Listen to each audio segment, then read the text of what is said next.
Buddy, put that thing back in its holster. We haven't gone anywhere. I don't understand.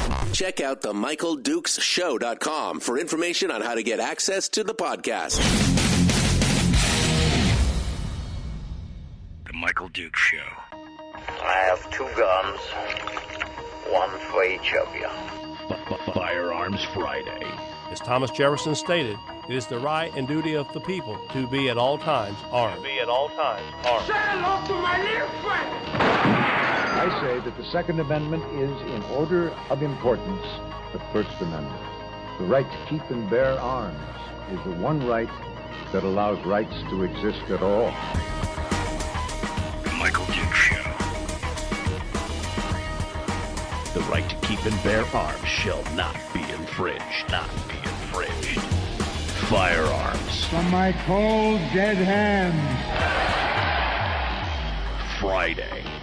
Here's my rifle, there's my gun. This is for fighting, this is for fun. Firearms Friday. That's right, my friends. Firearms Friday, your chance to sound off on issues of a 2A nature right here on the big radio program. Every Friday, we parse down into the day and get into all the issues that surround the right to keep and bear arms, the Second Amendment. That means we talk about gun rights and laws, proposed initiatives by anti-gun groups to strip you of your Second Amendment rights and the effects of that on society. We talk about the history of firearms. And, of course, we cover the good headlines of the day on each and every one of those topics as well. And we try and bring on some great guests to discuss these things as we go through. Today is no different. Today, we're going to start off of the big radio show this morning with some headlines, some 2A headlines from around the country. And there's a few of them, so a few that bring some interesting perspective to what's going on out there. And then in the latter part of the hour here, in this first hour, we're going to climb on board with our friend JD Tuccille, who is a contributing editor to Reason magazine. He wrote an article back in August that somehow I missed this article, and I can't catch every one of them. But he wrote this article about compliance with gun laws. And the headline of the article is, "Don't be surprised if gun owners don't comply with gun control laws." And I want to talk to him about why he thinks that is. I posted links up to the article in the chat room if you want to go check it out and see what has to be said there. I would love to see what your thoughts are on that as well. Posted those up everywhere for folks to see and check out and to comment on if you want to look at them there. Then after JD into hour 2, we will open up the phone lines and do what we like to call gun Q&A, which is questions and answers about gun laws and gun rights and tips, tricks, tactics, anything that's firearm related. You want to talk about it? We will talk about it. And again, the whole point of Firearms Friday is to try and demystify the firearm. And so hopefully hopefully we'll be able to do that by answering some of your questions. And if I don't have the answers, then I'm sure one of my lovely listeners will, since they are some of the smartest people on the planet. That's for sure. So we'll check that out and get things ready to rock and roll. And then finally, we will, finish up the program this morning with a discussion with our friend Willie Waffle, who will come in to give us the lighter side. That's when we stop talking about guns and we start talking about movies and entertainment and everything else. And so it's all good stuff. So come on board. Let's chit chat about it. And yes, I did use the word golf this morning. And that is that's because you're trying to fool the whole algorithm out there, so they don't try and shadow ban you when you're not looking. And hopefully we'll get more folks involved by using that kind of language. which is, guns are last freedom. That's what we need.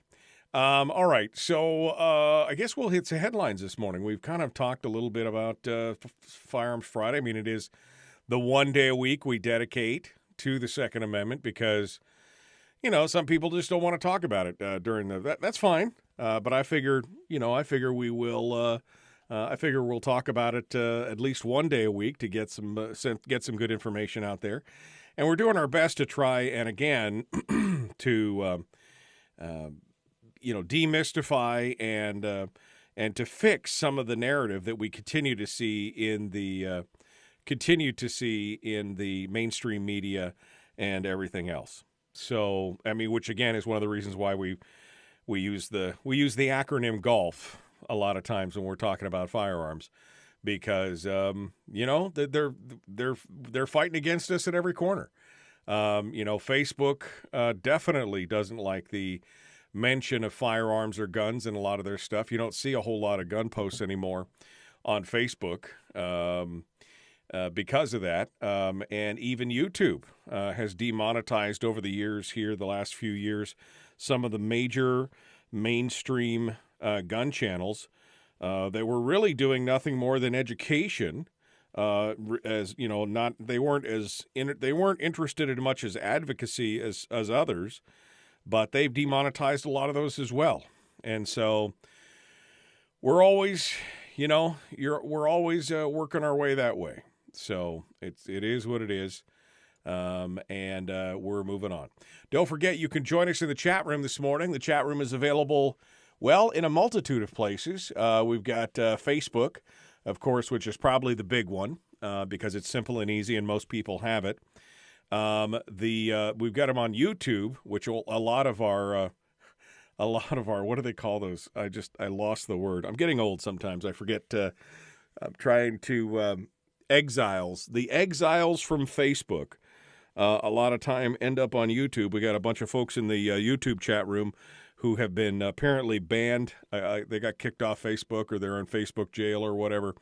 And so they're hanging out there, and I can see their comments. I see Kyle and Michael and William or Bill are out there on Facebook or on YouTube as well.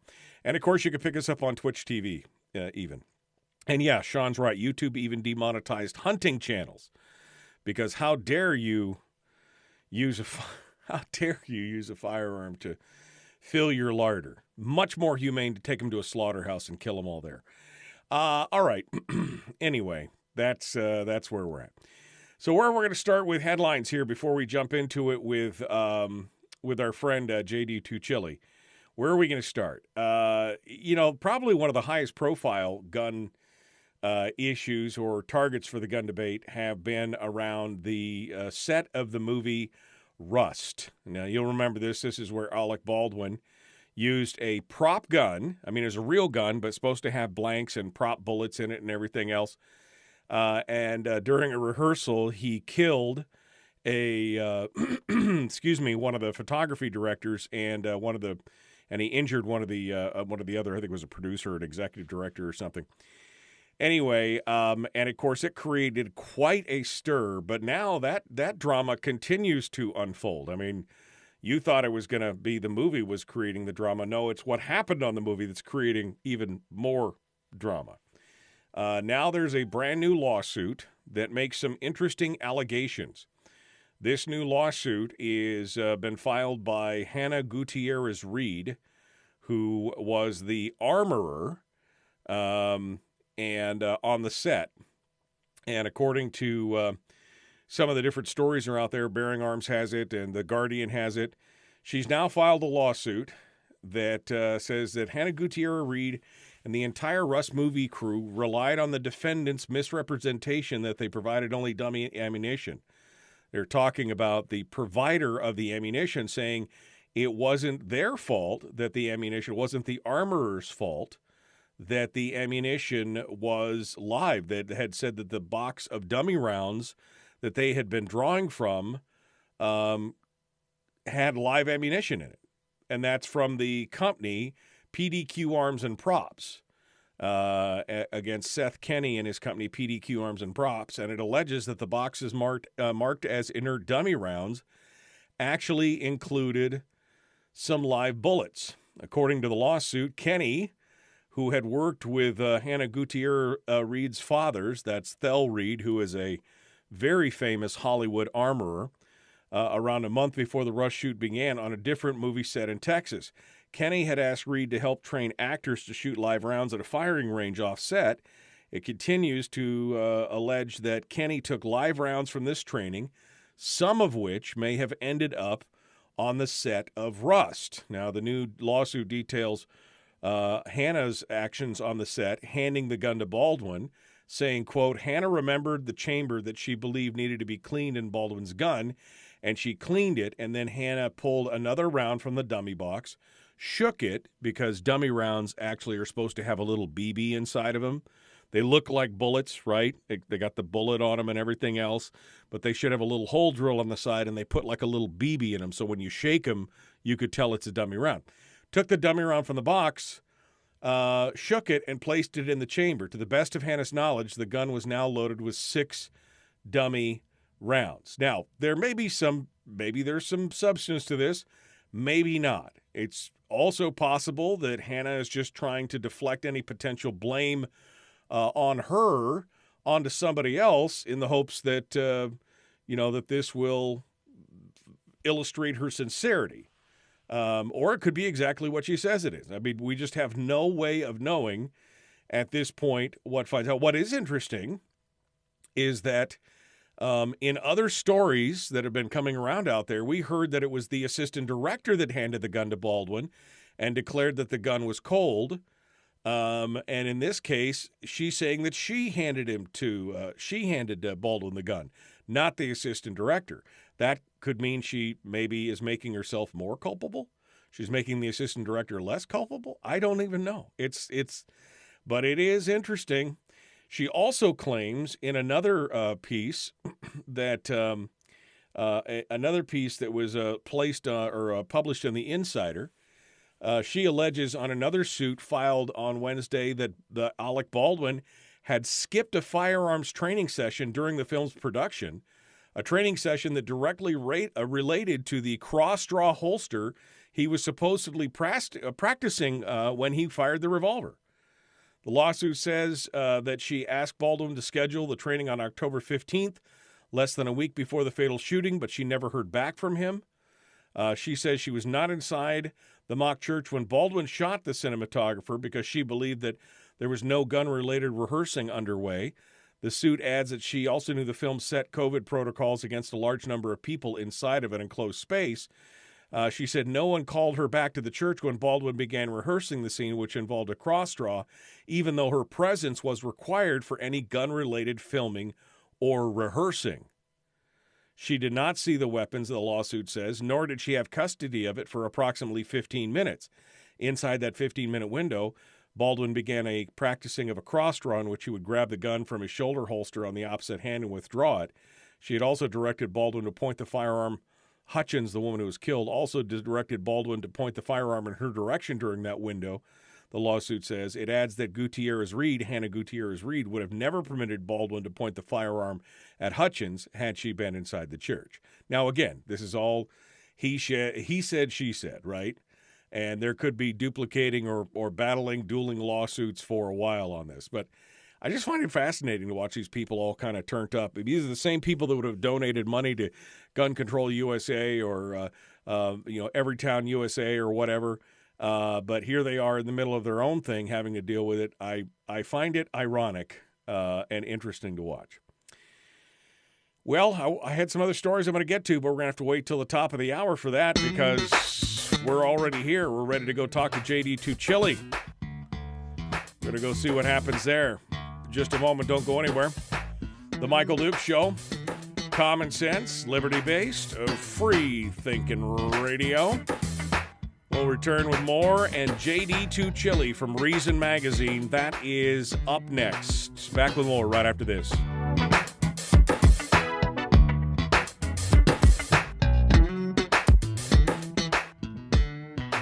We're Broadcasting live through a series of tubes. Allowing all of these entities to provide streaming stuff going on the internet. Well, it's kind of hard to explain. Sorry. Streaming live every weekday morning on Facebook Live and MichaelDukesShow.com. Okay. Good morning, my friends. How are you this morning? It's a little slow out there, isn't it? A little slow. What's going on? I got my phone, my million things going on my phone this morning. All right, let me get back to. All right, there we go. Can do. All right, super. We got just a minute here. We're going to call JD Tuccille. Let me go back in the chat room and see what you guys have to say. Good morning, Walter and Henry and Susie. I saw my dad is there. Brian. Trudy says, I'm brilliant for something that I said. I don't know what it was exactly, but apparently I'm slightly brilliant. Sean was the one that mentioned about the demonetization of hunting channels even. Chris says, inert and live rounds are very noticeably different. I mean, I would note that inert and live rounds, there's a difference in weight. Like I said, they very clearly make them different by drilling a small hole below the projectile, and again putting a BB inside of them so that they rattle. So there you could see them. I mean, they look physically on the outside, they look pretty much the same until you turn it and see the hole. But anyway, out on YouTube, Kyle and Bill say good morning. Bill's in Facebook jail again, he says. Kyle said he got kicked off of Facebook and he's done with it. Michael says Facebook is always good for training people to comply, knowing you'll come back. He said, I didn't get kicked off, but I quit some time ago. Freedom. He's just doing the William Wallace freedom scream in the background. So that's okay. That's okay. So we got YouTube and we got Facebook going on. Everybody's watching on their own. Everybody's watching on their own turf and getting ready to do it. Well, Bill's a troublemaker. That's how he is, right? He likes to stir the pot. That's what he says. He even admits that himself. He likes to stir the pot. That's how it goes. Wow.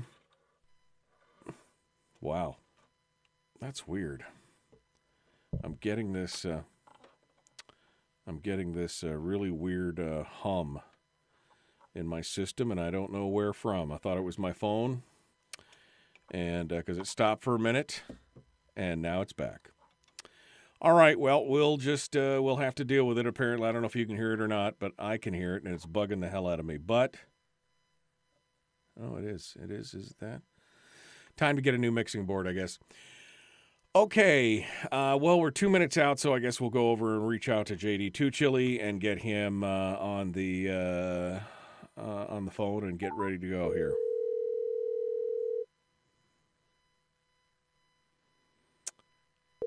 JD Tuccille. Good morning, my friend. It's Michael Dukes calling. How are you, sir?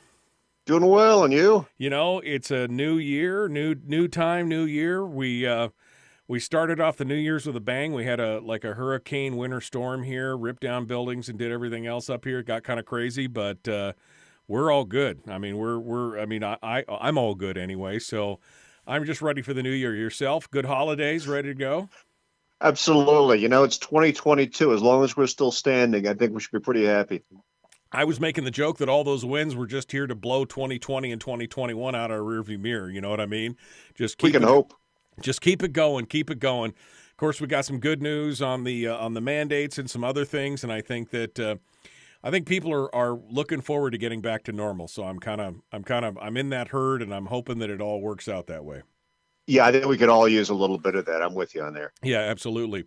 All right, well, JD, we're about 45 seconds out from returning to the radio, and we're going to get started here. I've been sharing out this article that I don't know how I missed it back in the day in August. I guess I can't catch every article, but I missed your article on back in August about compliance with gun control laws. So, but it's a great piece, and I want to thank you for writing it, and we'll get into that here in just a sec, okay? Sounds like a plan. All right, hold on the line. JD Tuccille, contributing editor, Reason Magazine. We're going to be talking about that here in just a second. please like and share this video. Like and follow the show page. If you're watching me on YouTube this morning, please hit the subscribe button and then ring the bell to get notifications when we go live. And if you're watching on Twitch TV, just hit the follow button, and I don't know what'll happen, but something will happen. So do that. All right, we're going to jump back into it. Here we go. The Michael Dukes Show, Common Sense Radio.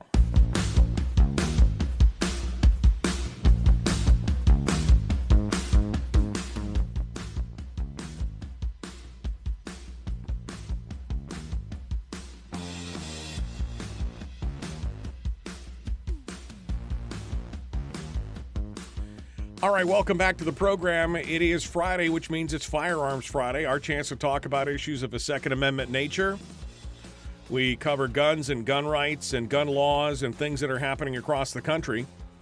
Welcoming to the program, back to the program, he's been a frequent guest on the show here in the past, but this is the first time we've had him on board for Firearms Friday, I think. JD Tuccille, contributing editor for Reason magazine. You can find him online at reason.com. All of his good works and writings. He's been a tremendous writer over there for Reason. Does a lot of good work. Somehow back in August, I missed this piece that he wrote, but luckily Catherine Mangu Ward had a piece that she referenced back to his original piece in August here recently, and I got a chance to read it. And the title of the piece is "Don't Be Surprised If Gun Owners Don't Comply with Gun Control Laws. Getting the law passed is not the same thing as getting people to obey."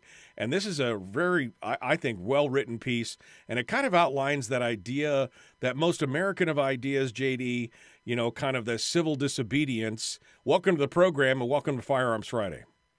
Well, thanks for having me on. Yeah, I appreciate it. So, I mean, I really do think that as I read this, I kept thinking more and more that this is just kind of the most American of ideals, right? That idea that sometimes that they're just bad laws, and sometimes you just have to basically ignore them.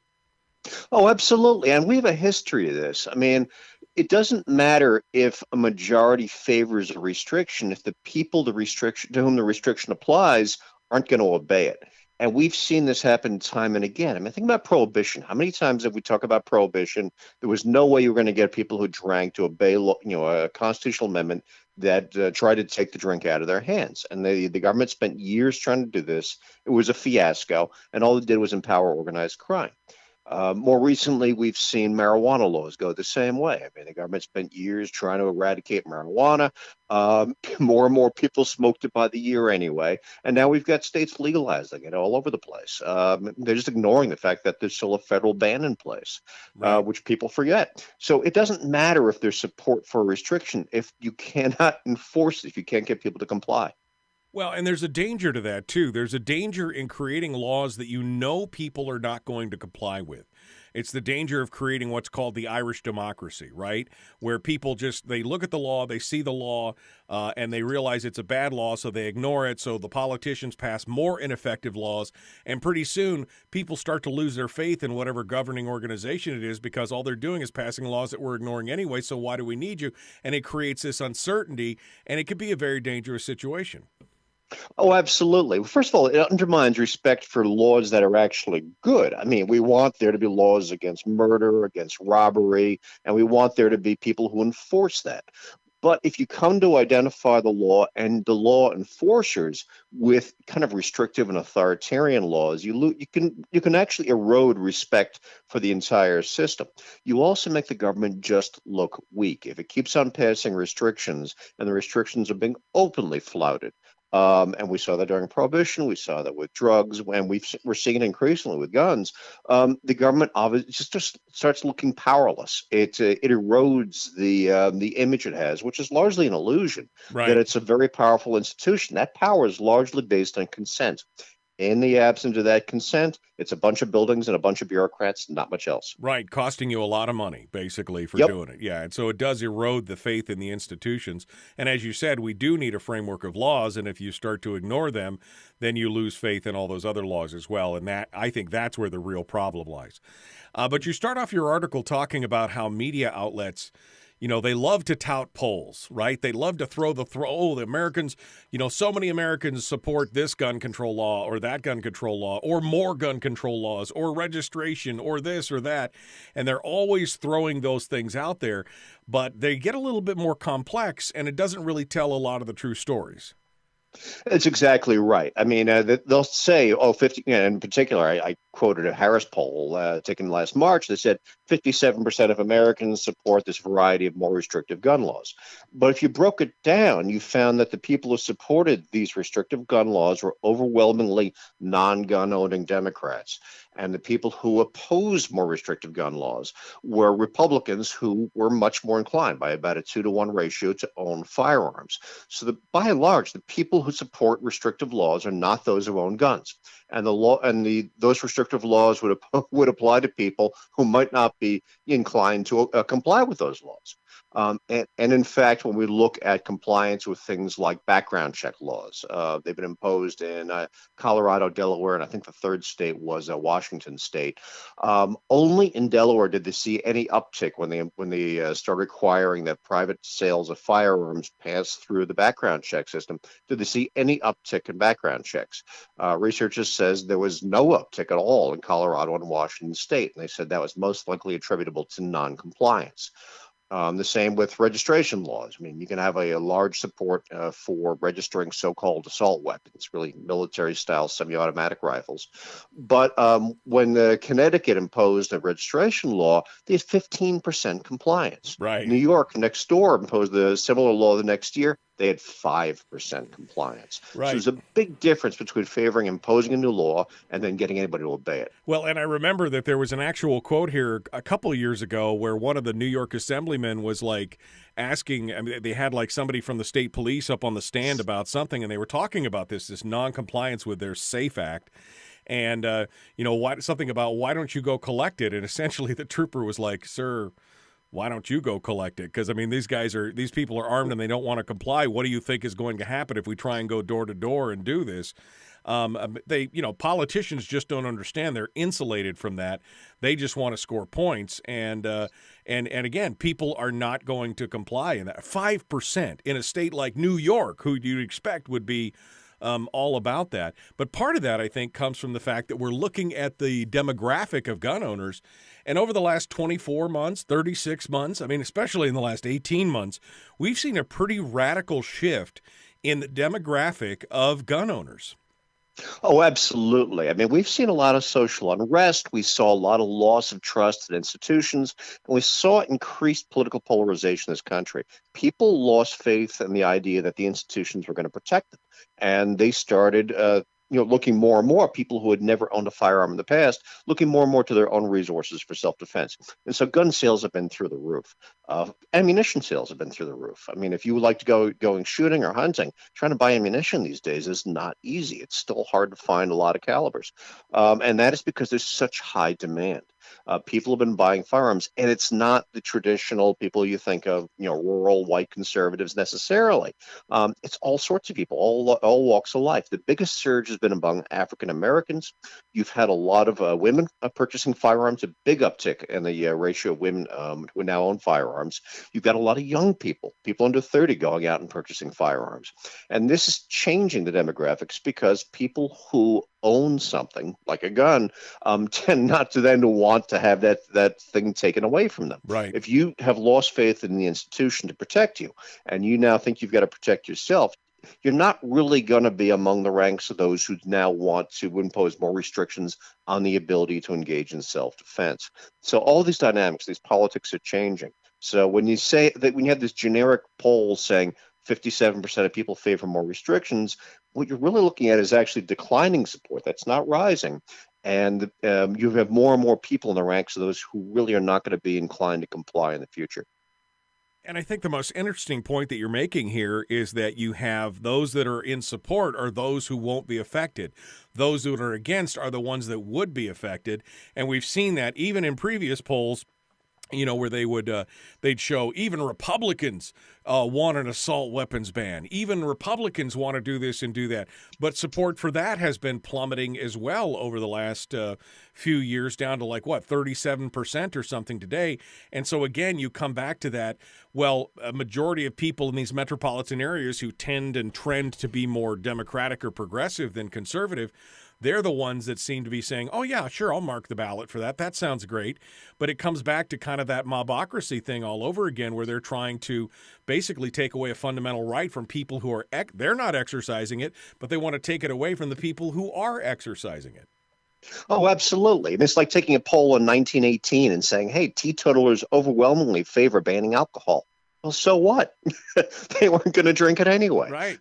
If you're not going to get compliance among those who like drinking alcohol, it doesn't matter. And you didn't get compliance. And right now, you're seeing actually declining support. It's been kind of stable in terms of support for restrictions among Democrats, but there's a widening gap as support for restrictive laws plummets among Republicans.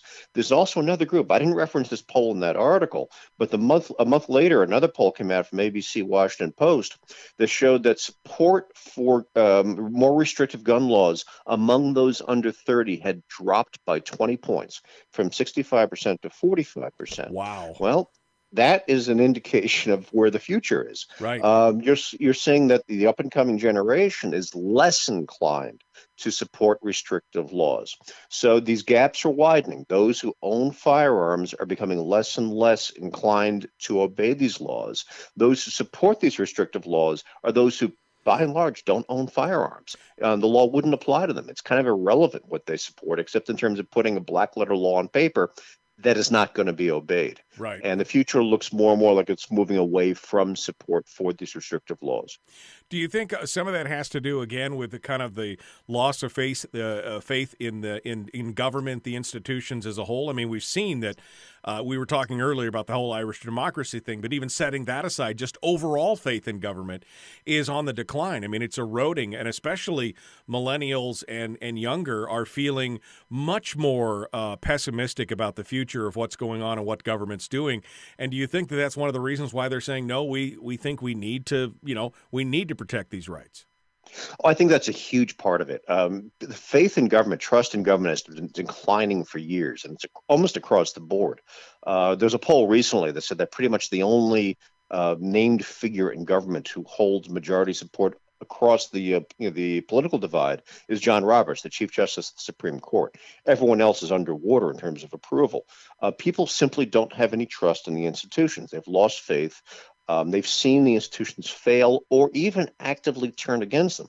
In a lot of cases, they see malice, as these institutions are either used incompetently or used to pursue the political enemies of those who are in power.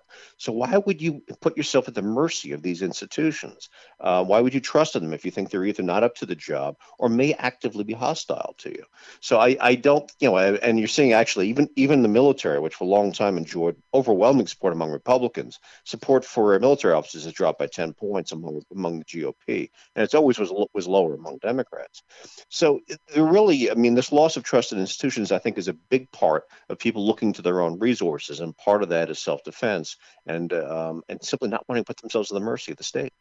We're going to take this and take that a step further here in just a moment, but first we're coming up against the break, and so we're going to take a quick we're going to pay some bills real quick. JD Tuccille is our guest. He's a contributing editor for Reason Magazine. The story we're talking about is I posted it up in the chat room, and I'll post it again so folks who are just joining us can take a look at it. The title of the story is "Don't Be Surprised If Gun Owners Don't Comply with Gun Control Laws." And we're going to talk about that with JD Tuccille here and continue our discussions in just a moment. It is the Michael Dukes Show. Common sense, liberty-based, free-thinking radio, and it is Firearms Friday. It's our one day a week. We talk about gun laws and gun control and Second Amendment rights and everything else. We'll continue with JD Tuccille in just a moment. Don't go anywhere. Back with more right after these messages.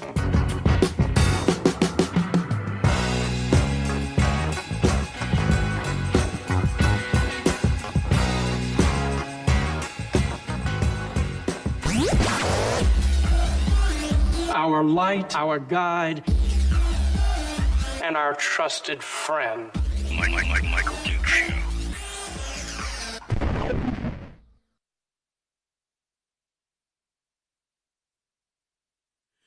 Okay, we're in the break right now. JD Tuccille, our guest here as we continue on. JD, I think I actually did have you on Firearms Friday here a while ago after you and your son built that AR-15 as a father-son project.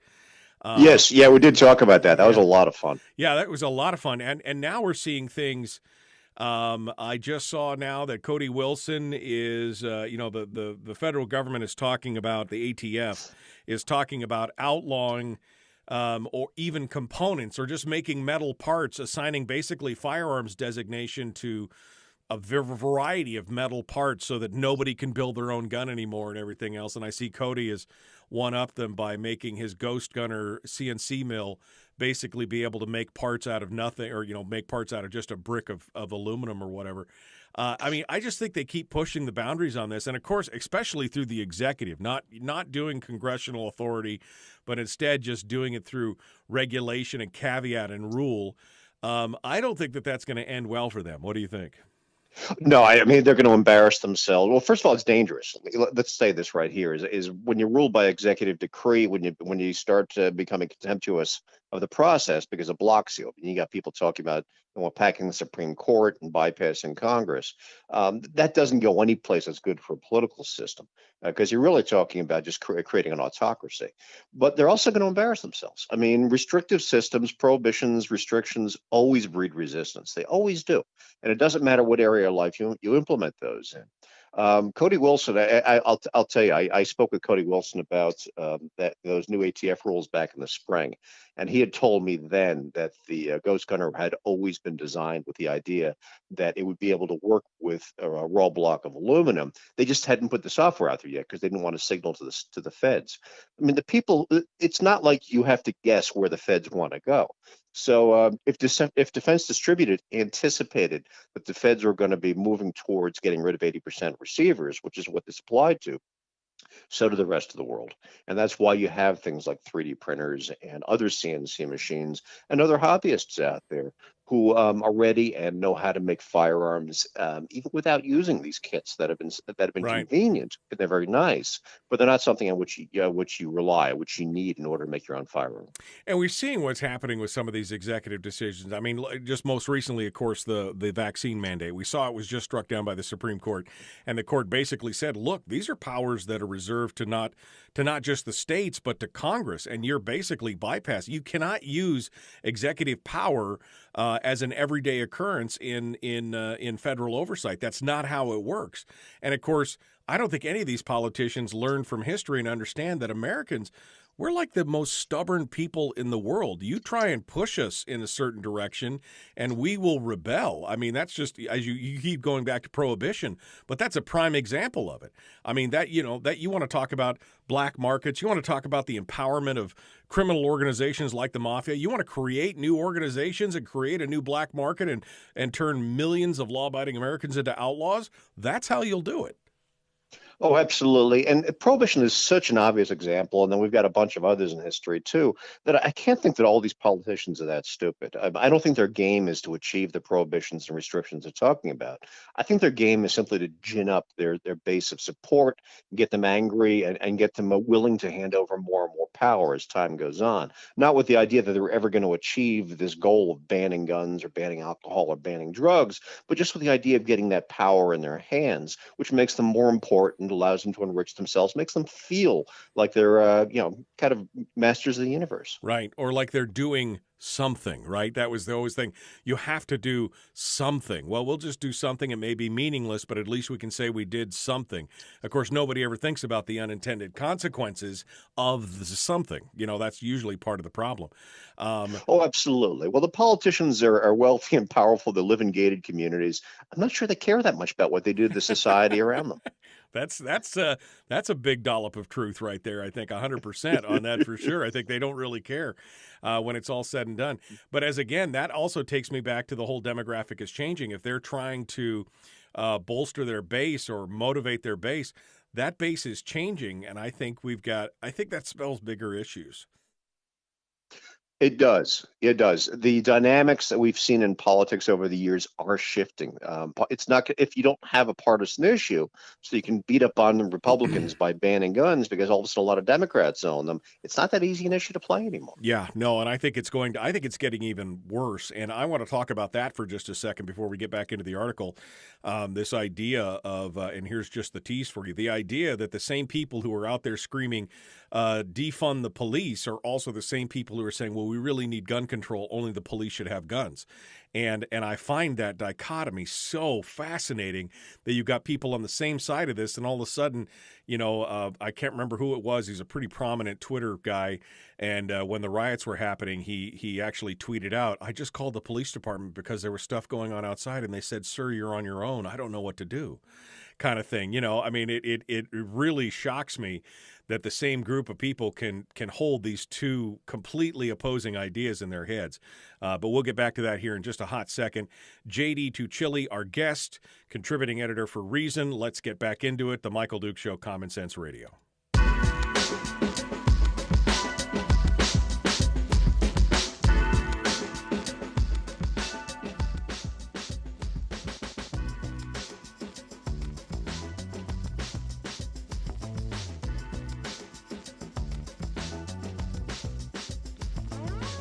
All right, we're back. Firearms Friday, and JD Tuccille, contributing editor for Reason Magazine, wrote a piece back in August entitled, Don't Be Surprised If Gun Owners Don't Comply with Gun Control Laws.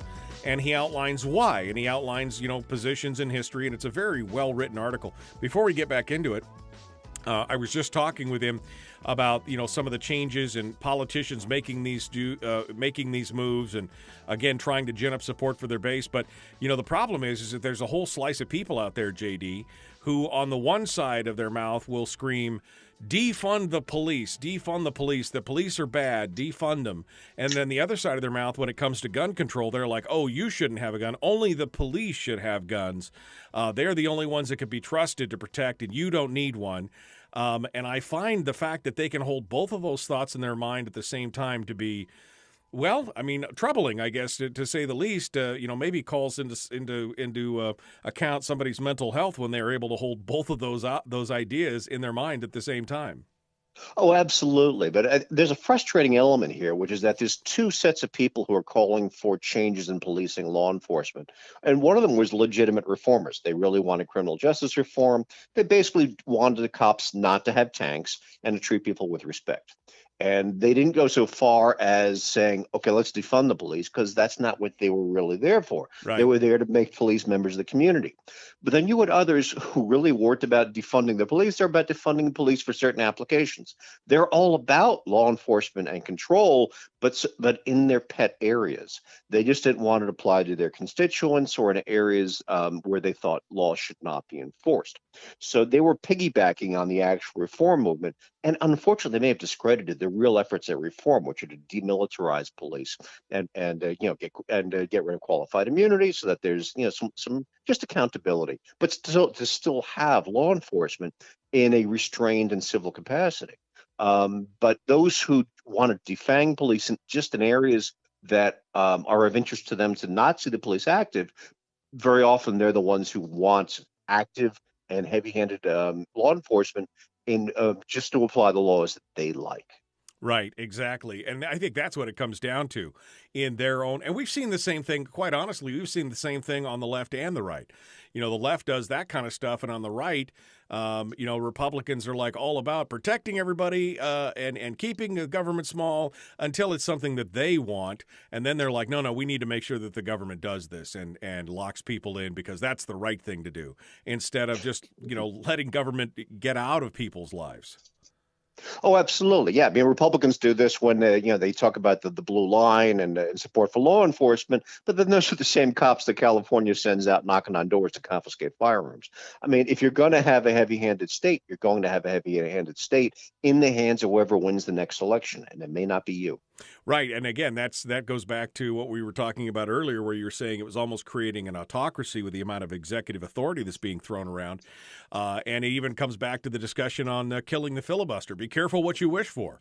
I mean, when the next group comes around and the pendulum swings back the other way, you may regret cutting out those speed bumps into mobocracy. I mean, that's really what the filibuster and some of these other rules are, is that they're a way to protect the minority and not allow the majority to just steamroll anybody they want in a pure democratic fashion, which is, I mean, we're a republic, not a democracy, for a reason. And yet they seem to fail to foresee those instances. Oh, it's exactly right. I mean, the filibuster is explicitly meant to protect minority rights. And then when the Supreme Court overruled that mandate on private businesses, E.J. Dionne over at the Washington Post came out and said, "Okay, now it's time that we got to put 4 more justices on the Supreme Court." I mean, he wasn't saying their legal rationale is wrong. He just said that the majority needed to be made irrelevant and overruled by somebody who agreed with him. So he wasn't even concerned about the legal element of it. He just wanted to win, and that really is autocracy. That's when you're sweeping away any restrictions on government power, and that will be used against you. Right. Well, that's why it was so refreshing for me to see the senator from it was Arizona, Sinema. Sinema, yeah, right. She got up and basically said, "Look, I support these 2 bills that we're trying to push through. They're 2 election reform bills. I totally support them, but I totally stand in opposition of destroying the filibuster to get to them. That's not how we need to do business." And of course, the Democrats, you think they would have learned when they killed the filibuster, or they wanted to kill the filibuster before, and then the Republicans killed the filibuster on like judicial nominations and things like that. I mean, that stuff came back to bite them in like the Kavanaugh hearings and some of these other things. You think that they would learn from that, but they just, if they can't get their way, we're going to do anything we can in power to get our way. And unfortunately, that seems to be the political norm today. It is. I mean, this is where politicians repeatedly seem to live with a time frame that extends all of about 15 minutes into the future.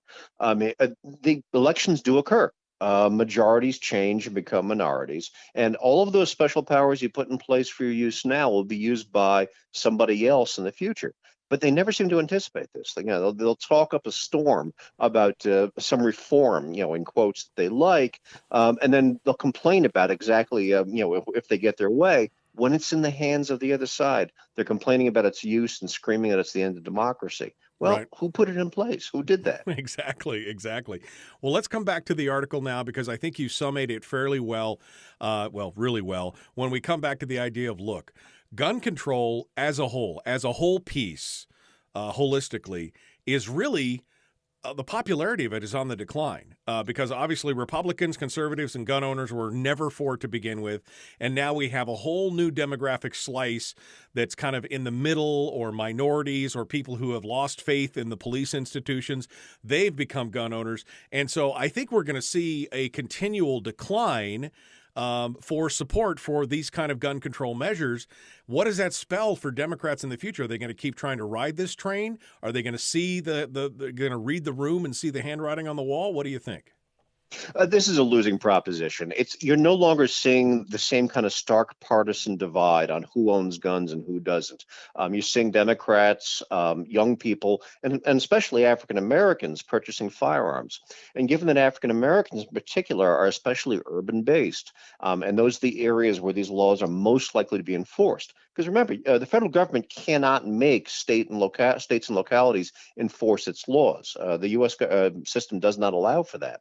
But urban areas, which are going to be more inclined politically to agree with enforcing these laws, they're going to be cracking down on people who are largely constituents for the Democratic Party. So this becomes very much a losing proposition for the Democratic Party if they keep on pursuing restrictive laws in this area.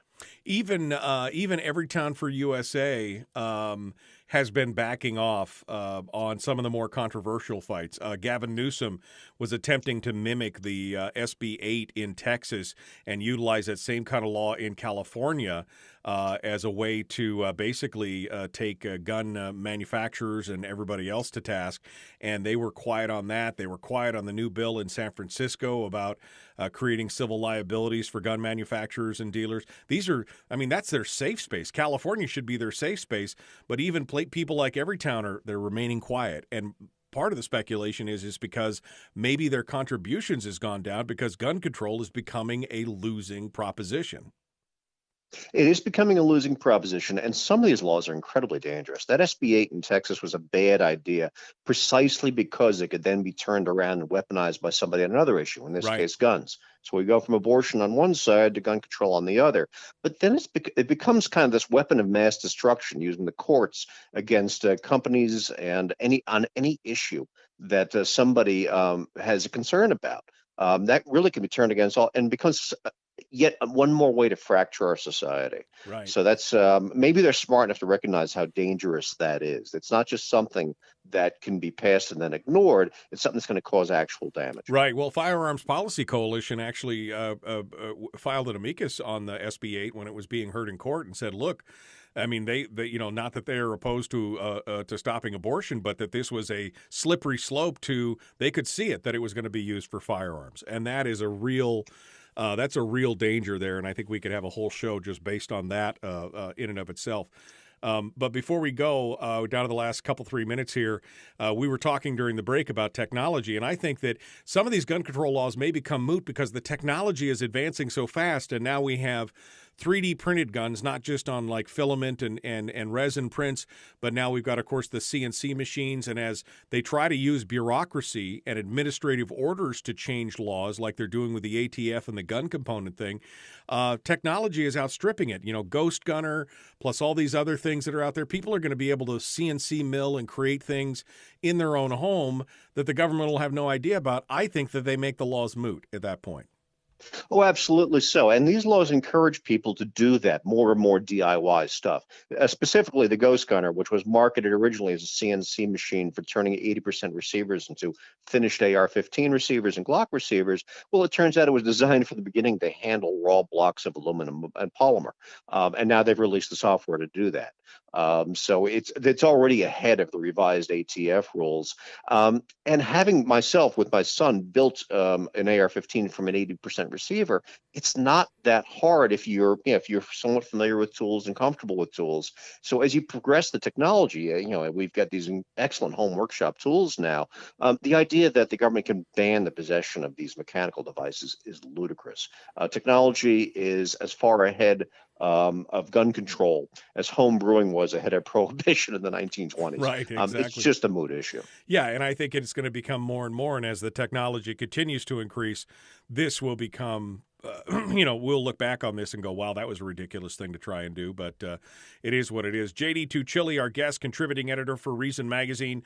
Less than a minute, JD, what are you working on that people need to find out about next week? We've got all sorts of stuff going on, and I think I'm going to be talking about the federal government's new obsession with domestic terrorism and going after anti-government and anti-authority ideologies, which Thomas Jefferson, I think we might be paging him at this moment. Yeah, really. I think it's time. I mean, this whole show might be under suspicion at that point, so I definitely feel that. JD Tuccille, again, contributing editor for Reason. You do some great stuff, my friend, and as always, I truly appreciate you coming on and sharing with us on this Firearms Friday. Thank you for being part of it today. Thanks for having me on. As always, good to talk with you, and it's good to see what you're writing out there on Reason Magazine. Folks, we're out of time for this segment. We got more coming up. Hour 2 is dead ahead. We're going to take a break, do some news. When we come back, we're going to open up the phone lines for gun Q&A. The Pivotel call-in line will be open at 433-3150. The Michael Dukes Show, Common Sense Radio.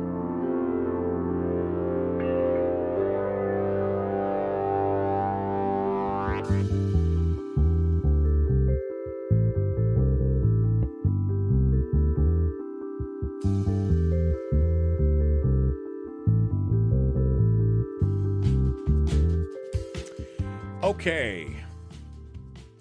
Well, I don't know what happened, but the humming went away, which I'm very thankful for. I'm very, very thankful for. I'm not going to touch anything. Meanwhile. Oh, man. Good discussion with JD Tuccille. Love having him on the program. Let me go back here and see what you guys are talking about here. Washington State is finally trying to ban most every firearm in my safe. Thankful that they're all in Alaska. Yeah, no, absolutely. Absolutely. Kathleen says, I always learn something here, TGIF. Absolutely. TGIFF to you.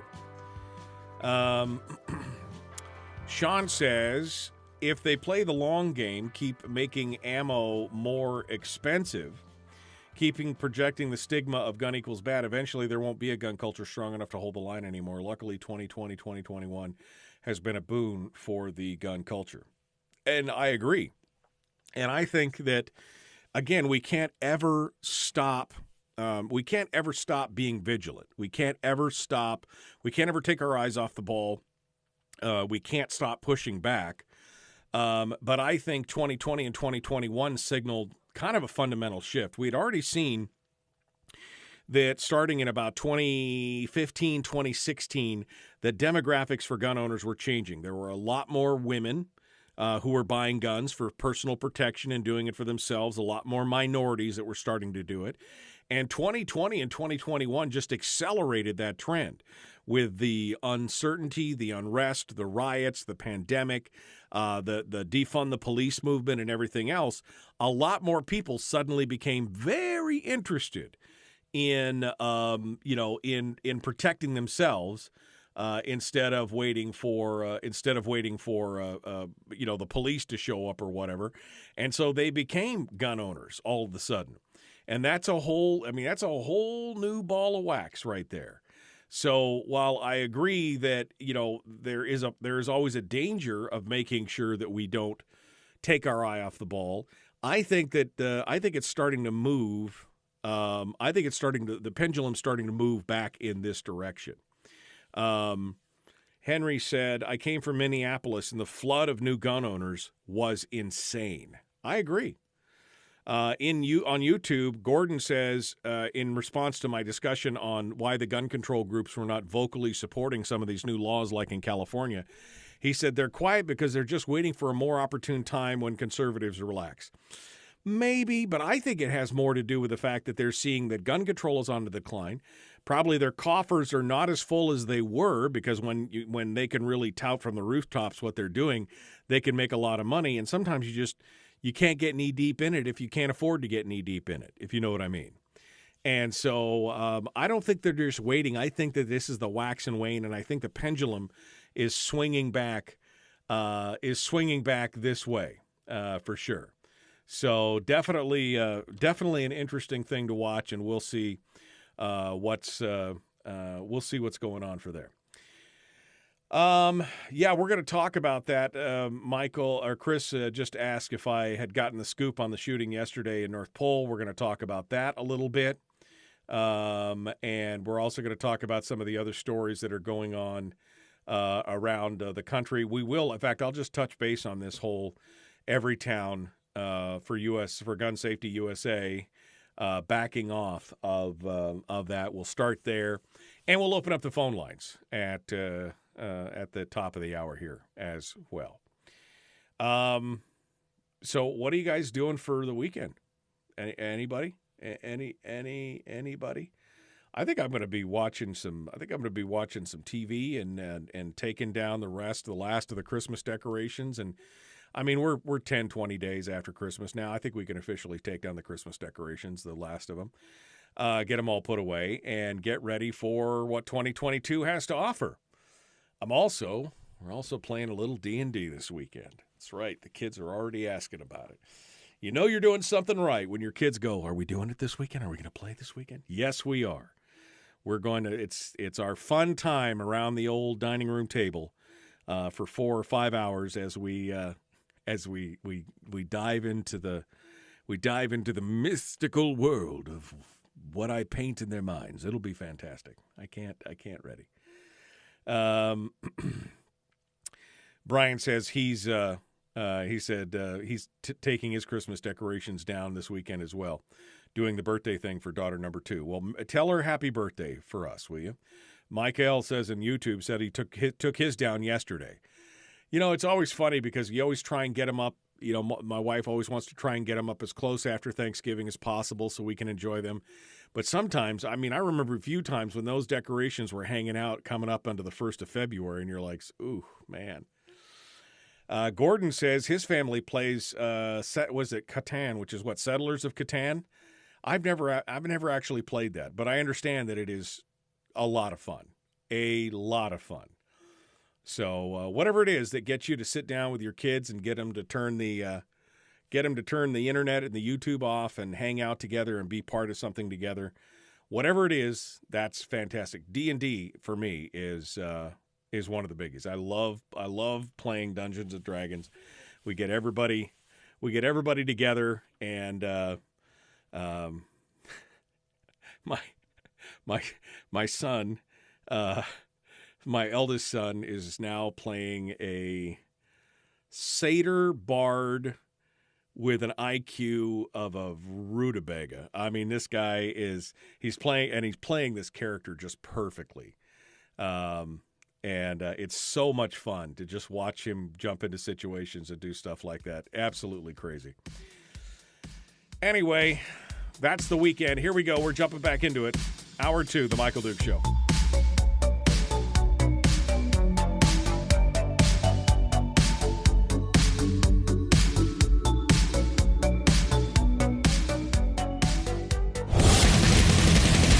Whoa, buddy. Put that thing back in its holster. We haven't gone anywhere. I don't understand. Check out themichaeldukesshow.com for information on how to get access to the podcast. The Michael Dukes Show. I have 2 guns, one for each of you. Firearms Friday.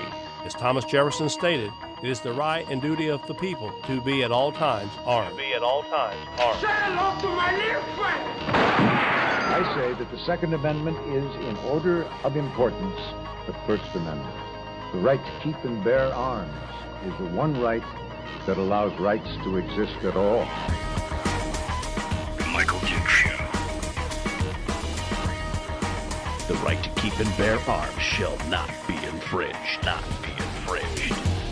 Firearms. From my cold, dead hands. Friday. Here's my rifle, this is my gun, this is for fighting, it's for fun. Firearms Friday. Firearms Friday, your chance to sound off on issues of a nature right here on the Michael Dukes Show. How you doing today? You ready to jump into it? It is another beautiful day in paradise. TGIFF, my friends.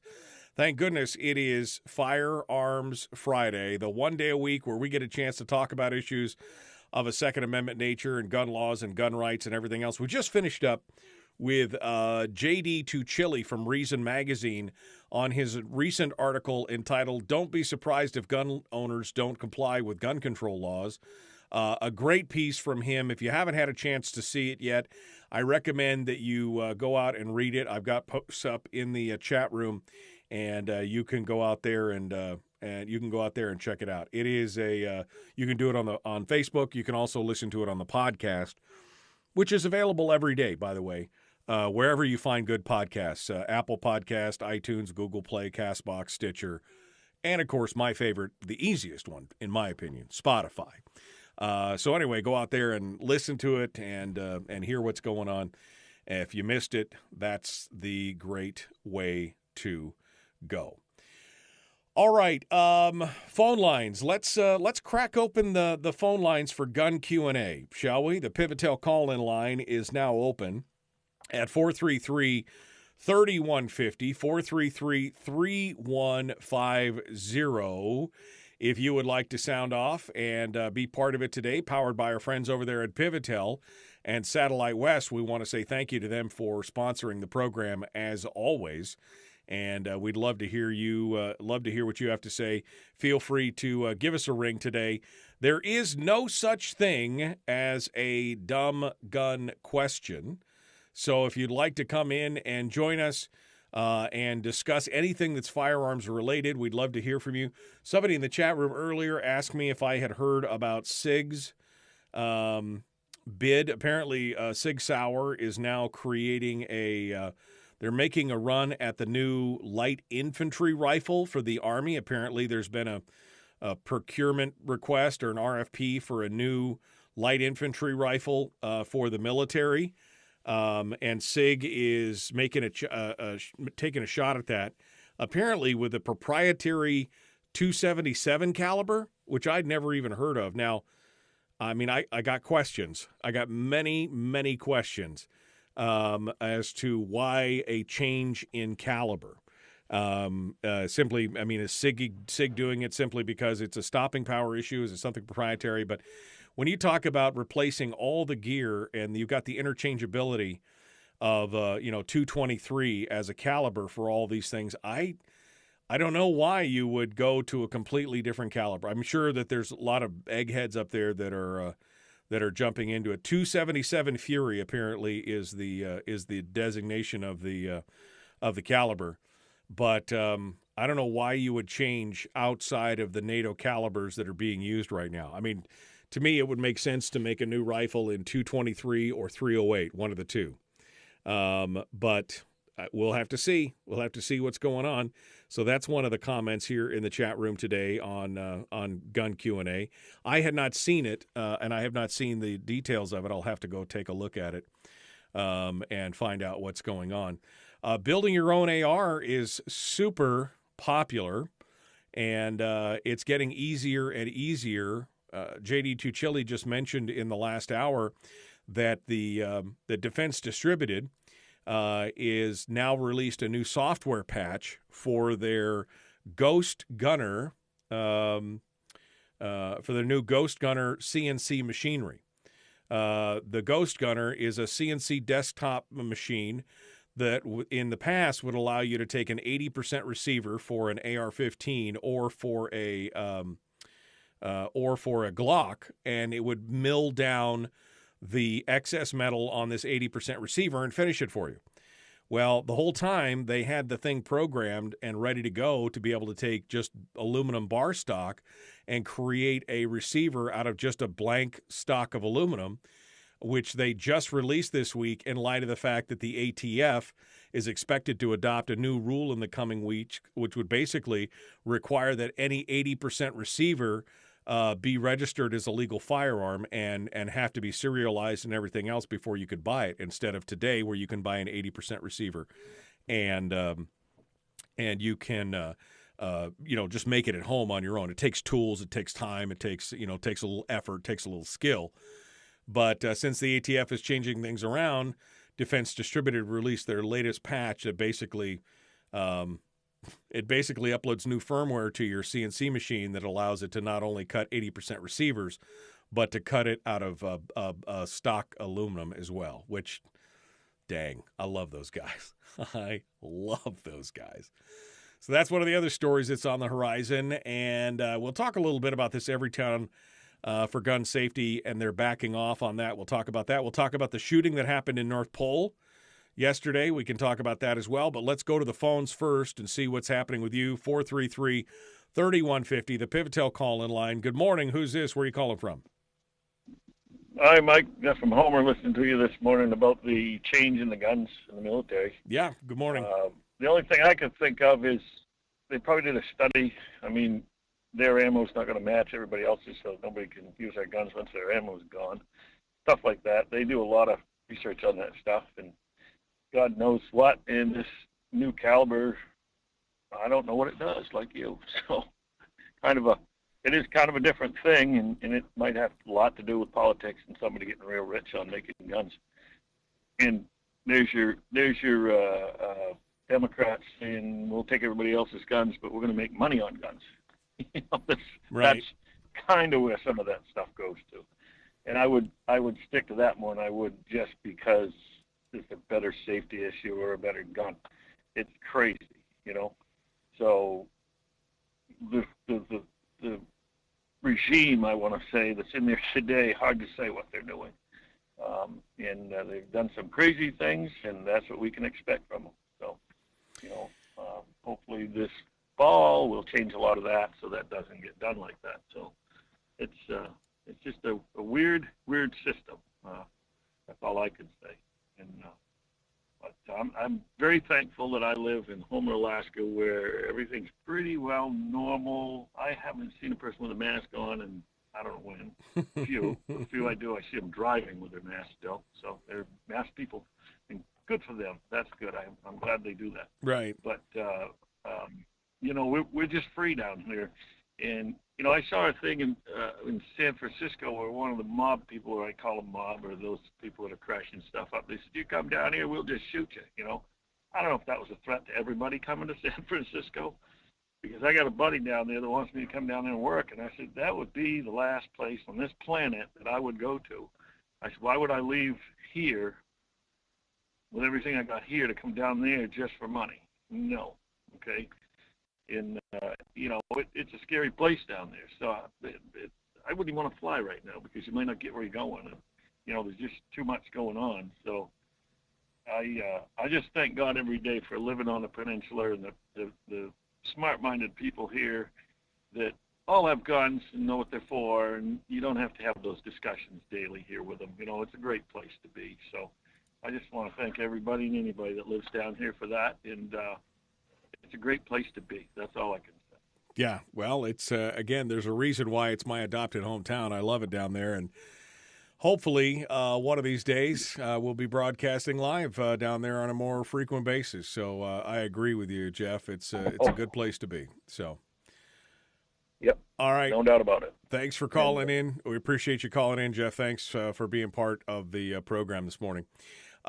Sean in the chat room makes a comment for Gun Q&A. He says the ammo change, when we were just talking about the fact that SIG is producing a new rifle for the military, one of the for the RFP for the competition, and that they're changing it to this 277 Fury. He said the ammo change is a huge issue for the military. He said, when I was in Korea, we were still shooting belted 7.62 ammo from 1968. The stockpile is massive, probably in the billions of rounds. Any implementation of a new caliber will take decades. And I fully and wholeheartedly agree with that. I mean, that is the case in point. Now, I just did a little bit of Googling on this new 277 Fury.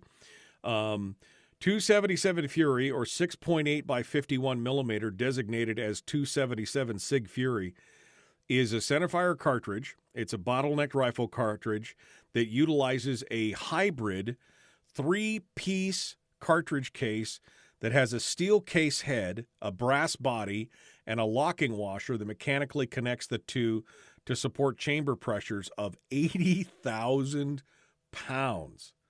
Oof. It was designed by SIG for the U.S. Army's Next Generation Squad Weapons Program.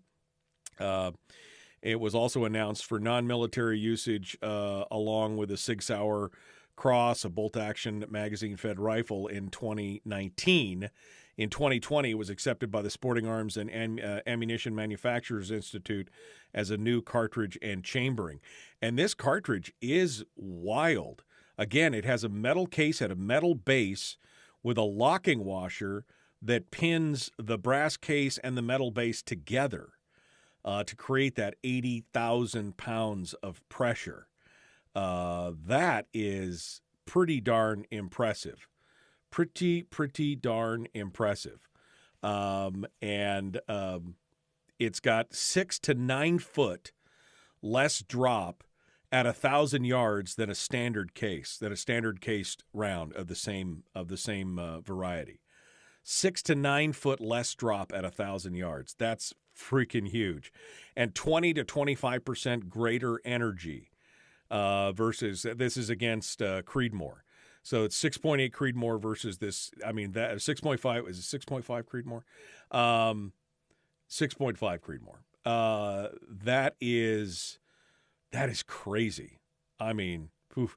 But the manufacturing process to have to create hybrid case rounds for every one of them, and then to have to try and change the entire logistics and supply chain. As Sean points out in the chat room, there are billions and billions and billions of rounds of 7.62 by 51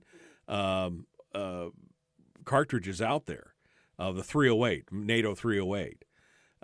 And, oh, man, I don't know. Man. Good thing, I guess. But it specifically built for this U.S. Army Next Generation Squad Weapons Program. So it's going to be for belt feds specifically. It'll be interesting. It'll be interesting to see. Let's go back to the phones. Do I have enough time? I do have enough time for a quick call here before we take a break. Good morning. Who's this? Where are you calling from? Hey, good morning, Mike. It's Lee out of Denali. Good morning, sir. Hey, I just wanted to reiterate the guy that indicated that there was going to be additional support for the military, and it would take decades to change out 5.56. That's inaccurate, and here's why. With a single stroke of a pen, you can dedicate those funds for NATO units and NATO countries so that we can empty our stockpiles with a stroke of a pen, both in the Pacific as well as with NATO allied nations. So that's kind of a false hope. It can be done quickly, and then we'll actually have an ammo shortage. Well, I mean, it's been done before, and it can be done again. Yeah, I think that's the point. The point is that we couldn't create the same stockpiles we have now with the change like that. I mean, you may be able to get rid of the old stuff quick, but you can't fill the void in a short period of time.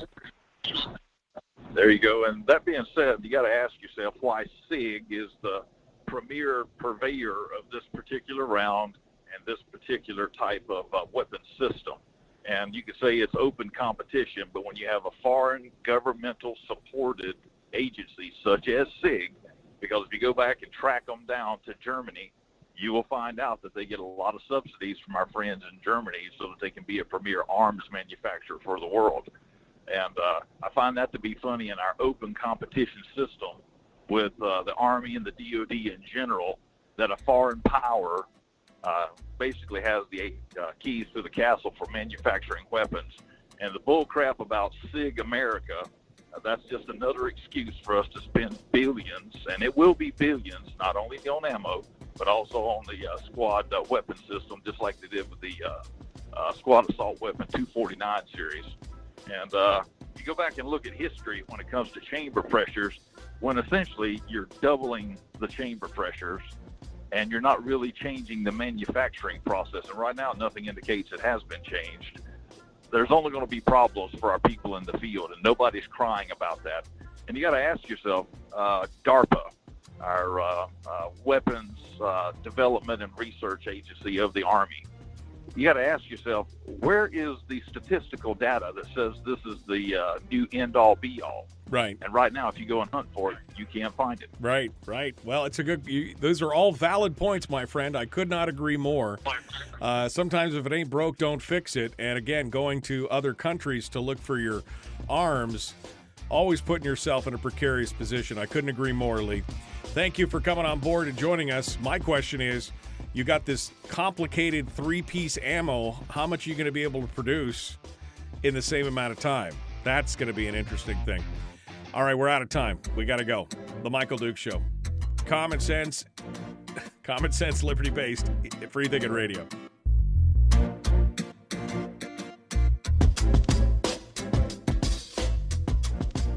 If you missed the show, you can listen to it on your time with Dukes On Demand. Oh, and it's free. Like America used to be. Streaming live every weekday morning on Facebook Live and MichaelDukesShow.com.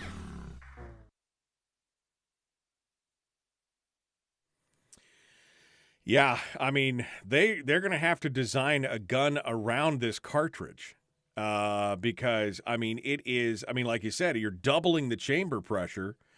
You got to build the whole gun around that, thing.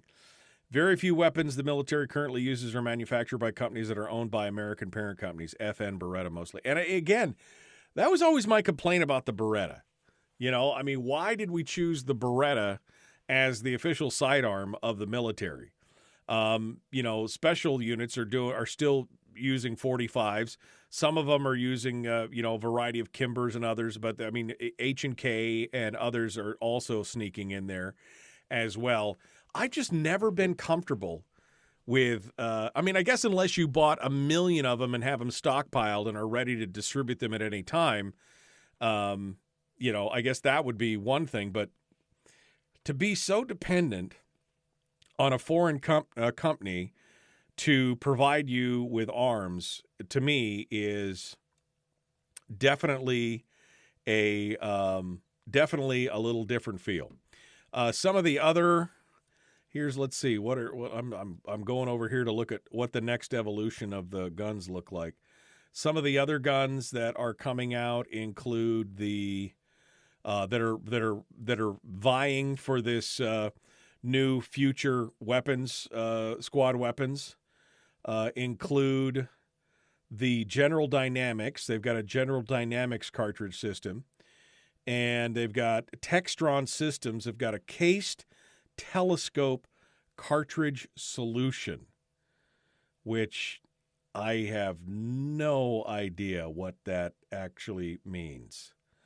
I'm looking here. I'm looking here to see exactly what is the Textron System cased telescoping cartridge. 80,000 pounds of pressure on this one. Different ballpark. But the company has redesigned the case. Similar, contains pressure steel prayer. Interesting. 6.8 caliber. What is the next evolution? Here we go. Let me see if this article gives me what I'm looking for here real quick. Cased polymer ammunition. That's Textron and Winchester.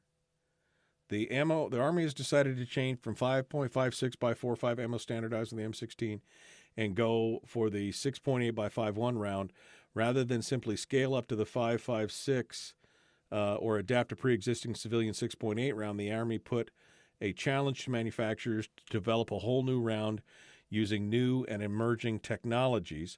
Rather than saying build this ammo, the Army is telling manufacturers, hey, we want a 6.8 by 51 ammo with this muzzle velocity and that chamber pressure, and we want a new cartridge to be 20% lighter than existing ones. Wow. The most radical new development in terms of both weapon and ammo is the NGSW Textron in combination with Winchester. They're going with a polymer-cased telescopic round that will save both weight and space.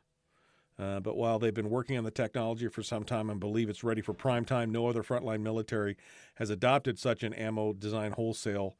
While the steel brass hybrid and the full polymer case rounds can probably be adapted to existing rifle designs early and easily, Textron's rifle is using a completely different internal workings that involves the actual chamber itself sliding down inside the receiver to eject the spent round and load the next round. Interesting stuff. All right. I was told in the 80s when they did the switch over from the 1911 to the Beretta, it was more a functionality thing because the Beretta could be operated one-handed. Well, 1911 could be operated one-handed. I guess I don't understand what that means, the one-handed on that side. All right. Well, maybe we'll get back into some stories since we don't have any more calls. Let's get back into it. The Michael Duke Show, Common Sense Radio.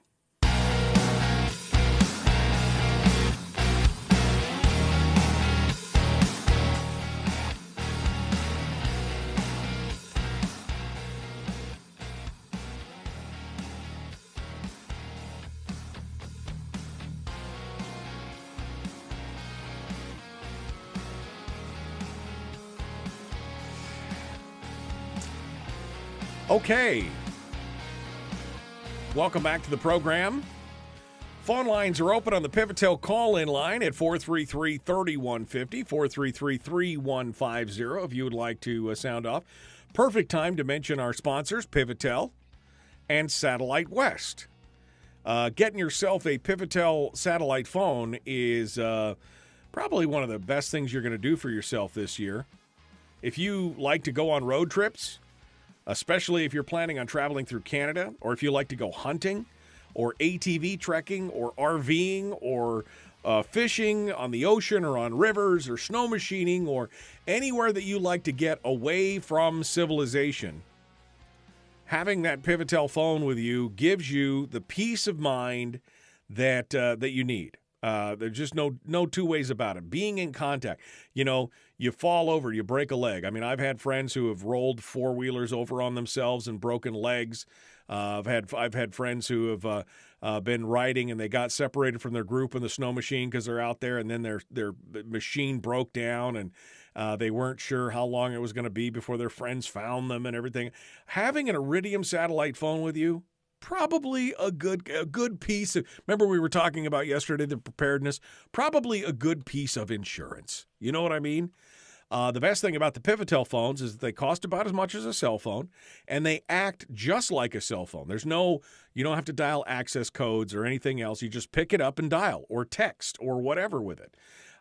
They have monthly plans that start, $65, $75, $95 a month with a 1-year commitment. Any plan over $65, you get free incoming calls, so you never even have to dial. It just people can get a hold of you, and you have it in case you need to dial out. $30 if you need to dial out. $30 if your monthly plan goes to your outgoing calls and your texts. And you also get an Alaska-based phone number. So you get a 907 phone number. You get 24/7 customer support, English-speaking customer support.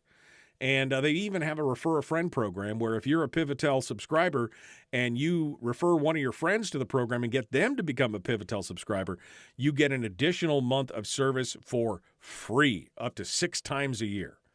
But don't take my word for it. Go check it out. I mean, Pivotel is the largest wireless carrier in Australia, now one of the largest satellite carriers in the world.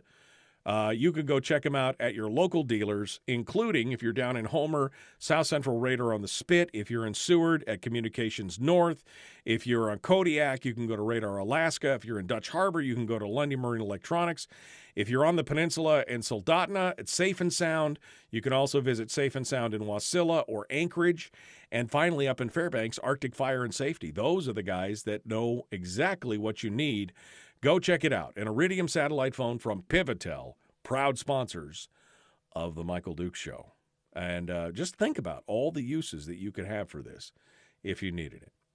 All right, phone lines are open. Like I said, 433-3150 if you want to call into the Pivotel call-in line. I was just doing some reading during the break about this new advanced, next generation squad weapons program.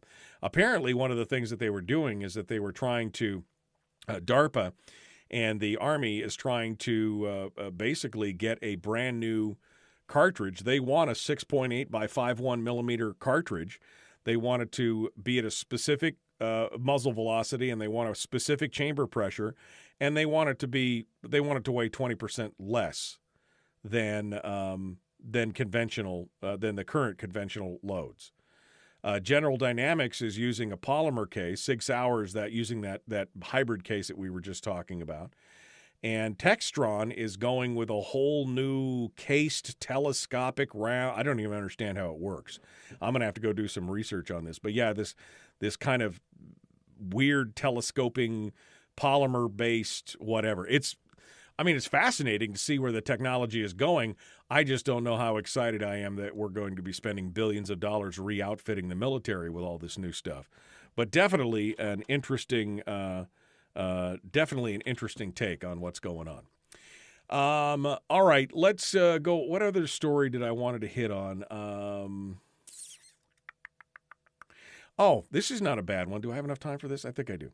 No, I'm not going to talk about it. I'm going to talk about this. Columbine survivor. I don't know if you saw this article. Originally came out in Second Wave Media, picked up by Bearing Arms. Sarah Noble was a freshman at Columbine High School in 1999 when the attacks occurred. She remembers, she said, her best friend pushing her to the ground and shielding her with her body before they were both able to escape. And, she recounts exactly how terrifying it was. She's now a mom with school-age children of her own. And recently she opened up to the website Root-Based City about what she believes should be done to prevent these types of attacks. And they said when asked how she feels about training staff and students for active shooter situations, she didn't hesitate. She said, yeah, absolutely. As much as it breaks my heart, my children, who are now 13 and 10, have had that training. They've had active shooter training. And she goes, I have an unpopular opinion. She said, I believe that if a teacher or an administrator has a concealed carry license and is properly trained, they should be able to carry within the schools, which is kind of shocking for a lot of those folks out there on the gun control side. They're like, oh, my gosh, you can't do that. And then she went on to talk about mental health, about how mental health was a big issue. She said, help with mental health issues wasn't something that was on my radar back then. We still call it going to a shrink. We shouldn't feel awkward just going to see a therapist the same way we go to a medical doctor for a checkup. She advocates for easier access to mental health assistance, as well as a larger focus on anti-bullying efforts and reaching children at a younger age. Which I agree as well. Tom Knightenden over at Bearing Arms adds, he said that along with all those ideas, we should also remember that a vast majority of the attacks, in a vast majority of the attacks, the perpetrators told someone about their plans ahead of time. And that acting on that information is another key component to preventing them. Although we do rely on functional education, mental health, and criminal justice systems, if those systems are set up to ignore or downplay the risks, like we saw in Parkland, remember that guy? He was in contact with FBI and local law enforcement 26 times or something before everything went pear-shaped. Unless we do that, innocent lives are going to be lost. We can't have a breakdown in the system. Anyway, it's a pretty interesting article. It's over at bearingarms.com. I'll drop some links as well. All right, we're coming up to it. Man, we ran out of time fast today. We got more coming up in just a moment. Willie Waffle, wafflemovies.com, The Michael Dukes Show, Common Sense Radio. It's the Michael Dukes Show. Why not take a quick break? Be right back. Streaming live every weekday morning on Facebook Live and MichaelDukesShow.com. Oh. Anthony says, we just need Elon Musk to develop Tesla rifles. Ammo problem solved once we start hurling magnetically accelerated metal slugs. Yeah, no, man. If you could just fix the power issue on that, I would love that. Railguns. Yeah. I mean, that would be awesome. I would love to see that. Let's see. I was told in the 80s when they did the switch over from the 1911 to Beretta, it was more functionality. Chris has still not answered me. How is it a Beretta can be operated one-handed? I can operate a 1911 one-handed. What are we talking about here? That it's ambidextrous? That the controls are on both sides? Or, I don't know. I'm curious as to what you have to say about that. Let's go to the phones. We got Willie coming up in a minute, so we're not going to be able to take any phone calls on air, but we could take this call right now. Good morning. Who's this? Where are you calling from? Carlene in Kodiak. Morning, Carlene. Michael, good morning. It's not a gun topic, but I just wanted to let you know that on Wednesday, Kodiak had 711 COVID cases. That's a bunch. I don't know what the name of the COVID is, but I also don't know the source. They did talk about the basketball tournament over here, and I know a Coast Guard ship came in with people that had COVID. So I just wanted to let you know that, to kind of stay away from those big groups, and that's what's going on over here. Yeah, no, they had 1,700 cases or something in Anchorage over a couple days. Overall, there was 4,500 cases in the state over 2 days. So definitely definitely wash your hands, be aware, don't lick doorknobs. That's what you definitely need to do, Carlene. I'm with you on that. Yes, thank you, Michael. Thank you. Appreciate you coming in. All right. I immediately start coughing. All right. let's go back over here. Railguns would be perfect for subsonics. Well, but maybe. I guess maybe. The whole thing about railguns is, it's kinetics, that you want them to be hypersonic, not subsonic. You want them to be hypersonic. I mean, you can only break the sound barrier once, You want something that's traveling at, 20,000 feet per second. That's the benefit of a railgun. Man, that's so funny. Let's see. Scrolling backwards here. I think the Beretta contract was bonded to a car export trade deal with Italy, said Sean. Subsonic, there would be no sound, better than suppressor, no gas, no bolt. Well, true. I mean, yeah, there wouldn't be the clack. You wouldn't get the gas sound. I guess it would depend on how close you could tune it to being just under the speed of sound, and how heavy a projectile you could throw. There's a Russian gun. There's a Russian gun called a Vikar, and it shoots. It's 9x39 instead of 7.62 by 39. They neck up a 7.62 by 39 case to accept a 9mm projectile that is like 280 grain. It's massive, and they put it into an AK-47 type action. And then they shoot it, and it's subsonic. And when it's suppressed, apparently it is not only super quiet, it hits like a freight train because it's like a 300 grain round. I mean, it's huge. So I don't know. I guess it all depends on how big a slug you're throwing. But you are right. No gas, no pressure, no suppressor, no bolt. That'd be a heck of a way to get it done. Jeannie says, I'm thinking that if the DOD sells all of that ammo they stockpiled, they could pay for the new 277 Fury. Well, yeah. I mean, I don't think they would sell it at all. They would just give it to other countries. That's the worst part. They're not going to sell it to anybody. As somebody said earlier, they'll just write it off to NATO and give it to their NATO allies. But then again, that calls into question the whole issue of compatibility and everything else with NATO. I mean, that was the whole bonus of NATO, is that all the countries are using the same caliber, and the commonality of caliber is a big thing when it comes to logistics. So, but this program is still in its infancy. This new next generation squad weapons program. So it's only a couple of years old. We'll see what it comes out and what it brings out. But it should be a very, very interesting. Solution in the end. I mean, at least they're being innovative with new types of ammo and technology. I want to know whatever happened to H&K's caseless technology that they had been working on. That was some cool technology, but it really never went anywhere. All right, phone's ringing. We got to get ready to go. The Michael Duke Show. Common sense, liberty-based, free-thinking radio. Like and share this video. Let's get it with Willie Waffle. Here we go.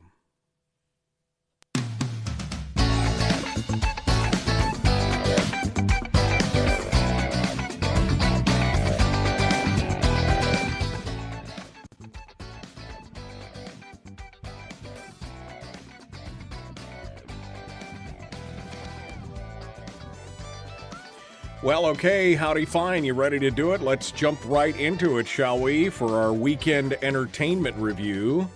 The one, the only, the man, the myth, the legend, in his own mind, Willie Waffle, wafflemovies.com. Hello, my friend. Oh, man, I am feeling pretty good. I'm starting to get a little touch of Alaska in my life right now. I don't know if you've been watching the weather, but where I'm living in New York, how do I put this? The low was in the negatives last night. Yeah, I heard that. I heard things was getting pretty rough out there on the East Coast, and there's parts of the Midwest. I guess they got huge snowstorms and everything else. I mean, it is like just the storm apocalypse across the whole country this last couple of weeks. So everybody gets it. You get a storm, and you get a storm, and you get a storm. I mean, it's all good stuff. I would still like to somehow blame COVID for it. I'm sure someone will. Well, it deserves it, right? I mean, it deserves it. That's for sure. All right, well, let's get started here. You know how much I care about the Oscars. Which, Yes. Yeah, you know how much I'm just so enthralled, and I just can't wait. But the Oscars, you've got some news, so I'll let you get at it because it's. Oh yeah, these guys are geniuses at marketing this thing. So ABC admitted this week that the Oscars that are supposed to be held at the end of March this year will have a host. That was the announcement. There will be a host. Not who, not speculation about who. Just we're gonna have a host. Yeah, didn't they ditch the host for the last couple of years or something? Well, they did. I mean, Jimmy Kimmel was the host the last couple of times they had one. I think it was 2018 was the last year that they had Kimmel as the host. And then in 2019, they had a spike in ratings. And they said, well, that's got to be the key. Oh, if there's no host, everybody will tune in. And then 2020, things went down. And then, well, last year, Tanko City, baby. Yeah. Well, this is about the article that you and I talked about last week in passing, but essentially more people are they're not caring. They want to do things on their own time. They want to do things on demand, and many of them don't care so much about. I mean, I really quite honestly think that the days of the award shows with social media and everybody's everyday access to their favorite celebrities instead of this drip, drip, drip once or twice a year, nobody cares anymore. No, and I think that's the key right there. I think one of the reasons award shows just don't matter anymore is because, in the olden days, I mean, we'll even go back to the olden days, I don't know, 40 years ago, maybe. You saw Jack Nicholson in a movie, and then maybe you saw him courtside at a Lakers game, but he wasn't doing interviews. Today, Jack Nicholson would have an Instagram, would have a podcast, would be on every late night show on a regular basis. Right. He'd have a YouTube channel. He'd be putting out TikToks.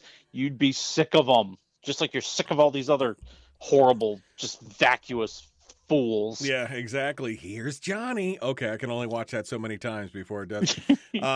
So give me a prediction. How long do you think before some of these award shows like the Oscars and the Globes and some of these other ones, before they just go, people don't really care. Maybe we should just make an announcement on Twitter.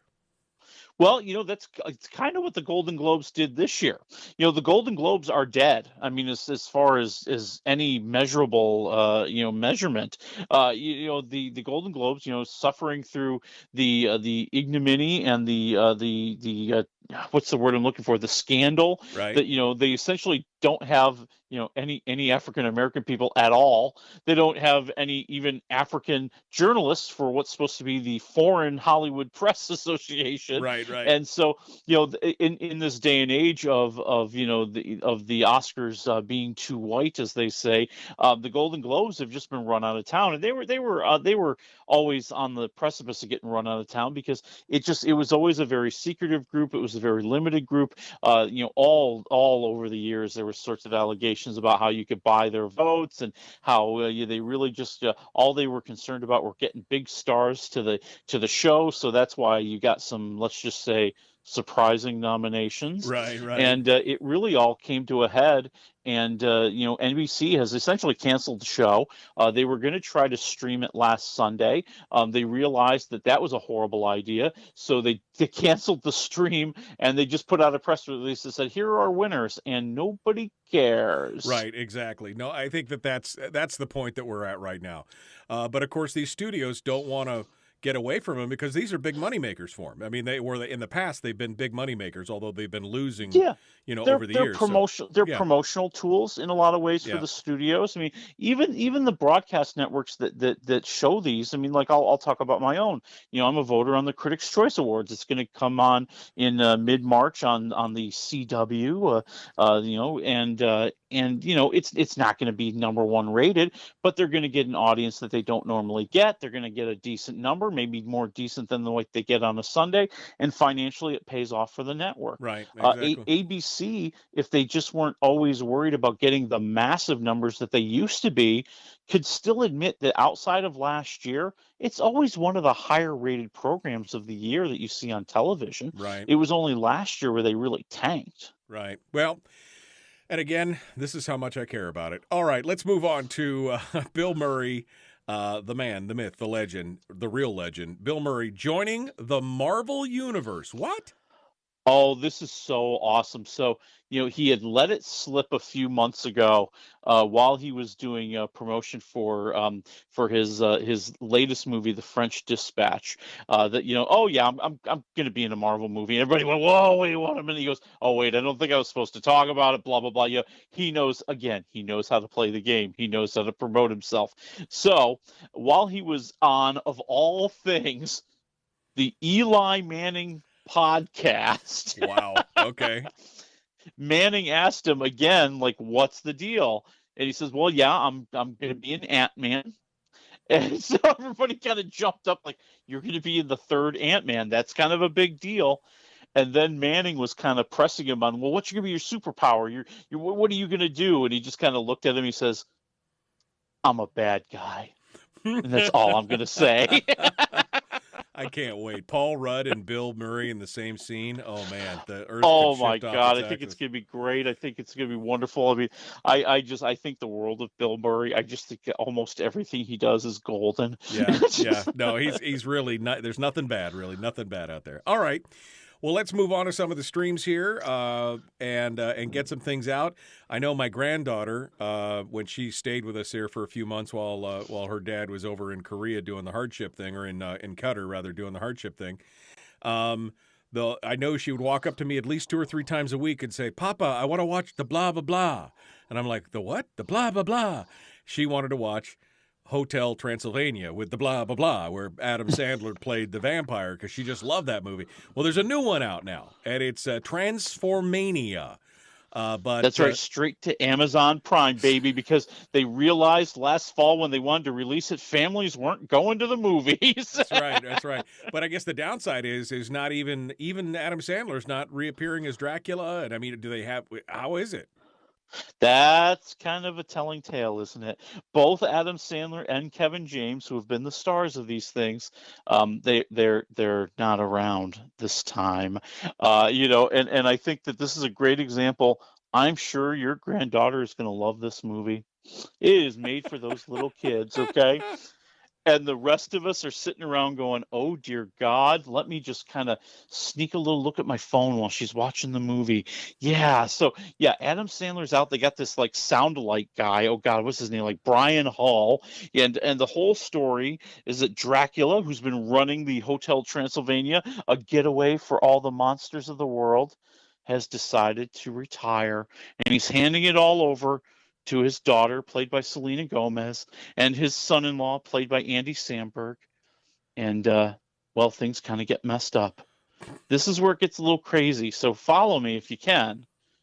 Andy Samberg's father is like Van Helsing, who used to chase Dracula, and he's got some sort of ray gun that turns Andy Samberg into a monster, and then when he shoots it at the monsters, it turns them into normal people, and now they got to find a way to reverse all this because the gun broke, and they got to go on a what are you talking about here? Right. Kids will love it. Adults will be like, "Where's my phone?" And -1 to 4 waffles, you say.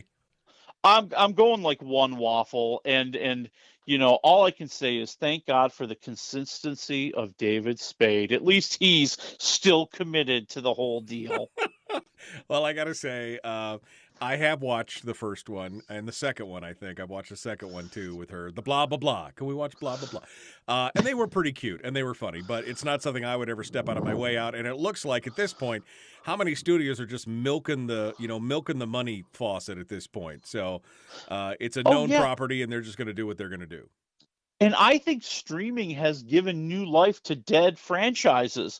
I mean, let's face it.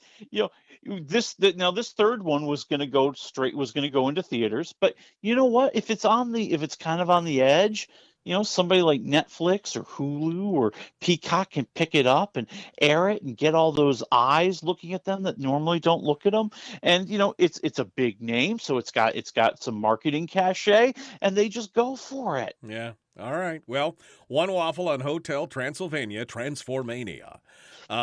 Speaking of dead franchises, although not really, Scream is in theaters. It's not the old one, it's the new one. Yeah, it's the new one. So yeah, so what was the last one? Like in the late 90s, right? Like something like that, crazy yeah. like that. Or no, it was like 10 years ago. I take it back. There was another desperate attempt 10 years ago to revive the Scream franchise. And so here we are again. It's 25 years after the first murders took place, and in the Scream kind of Scream oeuvre, or however you want to The call universe, right? Yeah. They are of course mocking horror movies, talking about the rules, talking about the silly things that characters do and how they're going to be smarter than that, and then they all get killed. And this grows tiresome after a while. I just feel like we've been there, we've done that. It was really original the first time they did it. The first time they did it, it was hilarious. Right. It was new, it was different, it was exciting.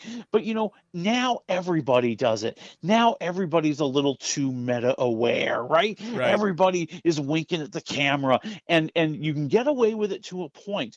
But this movie just drives it to death. They are talking more about horror movies than they're actually making a horror movie in this thing.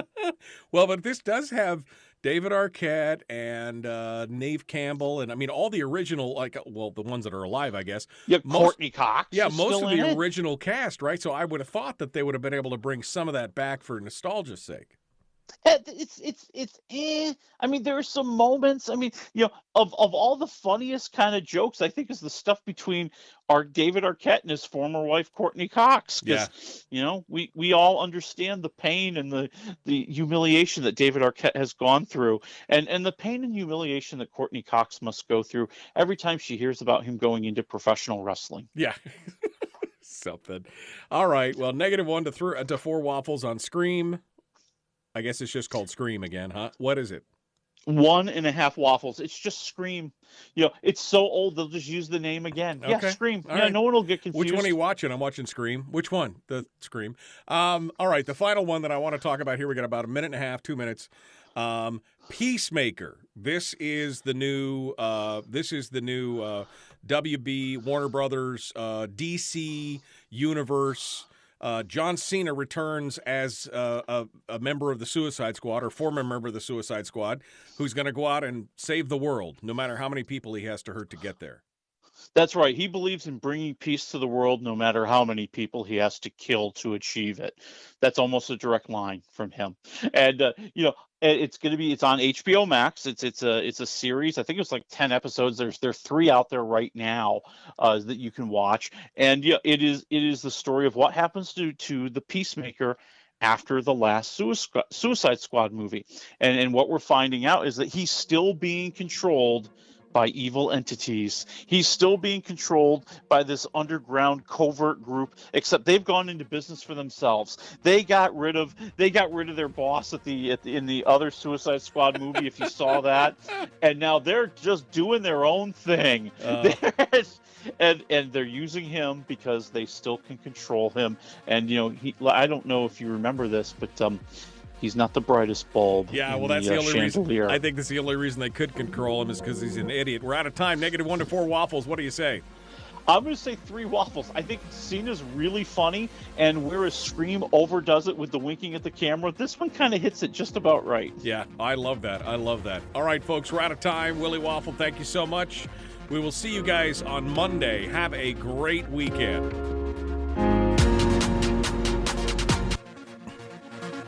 Just a quick reminder, coming up on Monday, working on getting Nick Begich on the program. Nick is, of course, running for Congress against Congressman Don Young. Working on that as well as the governor. And hopefully, again, Mike Shower next week. Still looking for your input as to whether or not you thought that those What If shows worked out well. I thought they were fun. We'll see if you liked them, and if so, then we can come back to them here in a week or so. And, of course, the start of the session on Tuesday. That's always going to generate some new buzz. So we're going to return on Monday. Thanks for coming out and joining us. The Michael Dukes Show. Common sense, liberty-based, free-thinking radio.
We've shed our terrestrial radio skin, and now we are slimy lizard internet people.